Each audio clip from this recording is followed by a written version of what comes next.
आज का विषय है नाग पंचमी व्रत कथा। नाग पंचमी की पुराण कथा के अनुसार प्राचीन काल में एक सेठ जी के 7 पुत्र थे। सातों के विवाह हो चुके थे। सबसे छोटे पुत्र की पत्नी श्रेष्ठ चरित्र की व दूसरी ओर से शील थी, परंतु उसके भाई नहीं था। एक दिन बड़ी बहू ने घर लीपने को पीली मिट्टी लाने के लिए सब बहुओं को साथ चलने को कहा तो सभी दलिया और खुरपी लेकर मिट्टी खोदने लगी। तभी वहां एक सर्प निकला जिसे बड़ी बहू खुरपी से मारने लगी। जय देखकर छोटी बहू ने उसे रोकते हुए कहा, मत मारो इसे, जय बेचारा निरपराध है। जय सुनकर बड़ी बहू ने उसे नहीं मारा। तब सर्प एक और जा बैठा। तब छोटी बहू ने उससे कहा, हम अभी लौट कर आती हैं, तुम जहाँ से जाना मत। जय कहकर वह सबके साथ मिट्टी लेकर घर चली गई और वहाँ काम काज में फंसकर सर्प से जो वादा किया था उसे भूल गई। उसे दूसरे दिन वह बात याद आई तो सबको साथ लेकर वहाँ पहुँची और सर्प को उस स्थान पर बैठा देखकर बोली, सर्प भैया नमस्कार। सर्प ने कहा, तू भैया कह चुकी है इसलिए तुझे छोड़ देता हूँ, नहीं तो झूठी बात कहने के कारण तुझे अभी डस लेता। वह बोली, भैया मुझसे भूल हो गई, उसकी क्षमा मांगती हूँ। तब सर्प ने कहा, अच्छा तू आज से मेरी बहन हुई और मैं तेरा भाई हुआ, तुझे जो मांगना हो मांग ले। वह बोली, भैया मेरा कोई भाई नहीं है, अच्छा हुआ जो तू मेरा भाई बन गया। कुछ दिन व्यतीत होने पर वह सर्प मनुष्य का रूप रखकर उसके घर आया और बोला कि मेरी बहन को बेच दो। सबने कहा कि इसके तो कोई भाई नहीं था, तो वह बोला, मैं दूर के रिश्ते में इसका भाई हूँ, बचपन में ही बाहर चला गया था। उसके विश्वास दिलाने पर घर के लोगों ने छोटी को उसके साथ भेज दिया। उसने मार्ग में बताया कि मैं वही सर्प हूँ, इसलिए तू डरना नहीं और जहाँ चलने में कठिनाई हो वहाँ मेरी पूँछ पकड़ लेना। उसने कहे अनुसार ही किया और इस प्रकार वह उसके घर पहुंच गई। वहाँ के धन ऐश्वर्य को देखकर वह चकित हो गई।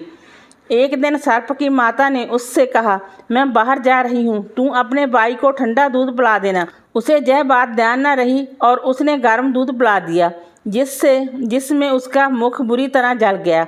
यह देखकर सर्प की माता बहुत क्रोधित हुई, परंतु सर्प के समझाने पर चुप हो गई।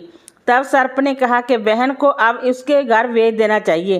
तब सर्प और उसके पिता ने उसे बहुत सा सोना चांदी जवाहरात वस्त्र भूषण आदि देकर उसके घर पहुंचा दिया।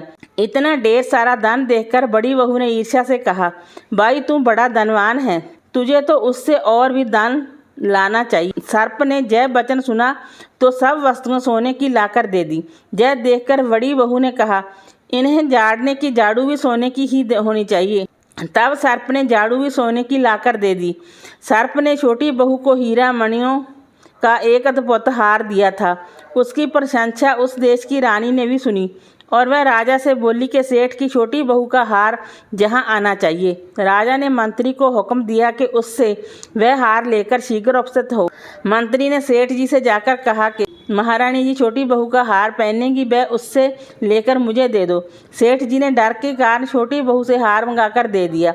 छोटी बहू को यह बात बहुत बुरी लगी। उसने अपने सर्प भाई को याद किया और आने पर प्रार्थना, भैया रानी ने हार छीन लिया है, तुम कुछ ऐसा करो कि जब वह हार उसके गले में रहे तब तक के लिए सर्प बन जाए और जब वह मुझे लौटा दे तब हीरों और मणियों का हो जाए।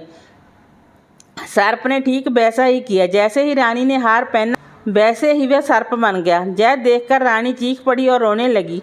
यह देखकर राजा ने सेठ के पास खबर भेजी कि छोटी बहू को तुरंत भेजो। सेठ जी डर गए, राजा ना जाने क्या करेगा। वे संभव छोटी बहू को साथ लेकर उपस्थित हुए। राजा ने छोटी बहू से पूछा, तूने क्या जादू किया है, मैं तुझे दंड दूंगा। छोटी बहू बोली, राजा ने धृष्टता क्षमा कीजिए, यह हार ही ऐसा है कि मेरे गले में हीरों और मणियों का रहता है और दूसरे के गले में सर्प बन जाता है। जय सुनकर राजा ने वह सर्प बना हार उसे देकर कहा, अभी पहन कर दिखाओ। छोटी बहू ने जैसे ही उसे पहना वैसे ही हीरों मणियों का हो गया। यह देखकर राजा को उसकी बात का विश्वास हो गया और उसने प्रसन्न होकर उसे बहुत सी मुद्राएं भी पुरस्कार में दी। छोटी बहू अपने हार और धन सहित घर लौट आई। उसके धन को देखकर बड़ी बहू ने ईर्ष्या के कारण उसके पति को सिखाया कि छोटी बहू के पास कहीं से धन आया है। यह सुनकर उसके पति ने अपनी पत्नी को बुलाकर कहा, ठीक ठीक बता के ये धन तुझे कौन देता है।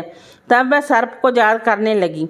तब उस समय सर्प ने प्रकट होकर कहा, यदि मेरी धर्म बहन के आचरण पर संदेह प्रकट करेगा मैं उसे डस लूँगा। यह सुनकर छोटी बहू का पति बहुत प्रसन्न हुआ और उसने सर्प देवता का बड़ा सत्कार किया। उसी दिन से नाग पंचमी का त्यौहार मनाया जाता है और स्त्रियां सर्प को भाई मानकर उसकी पूजा करती हैं। वीडियो अच्छा लगा हो तो लाइक कीजिए, शेयर कीजिए, सब्सक्राइब कीजिए। Thanks for watching this video.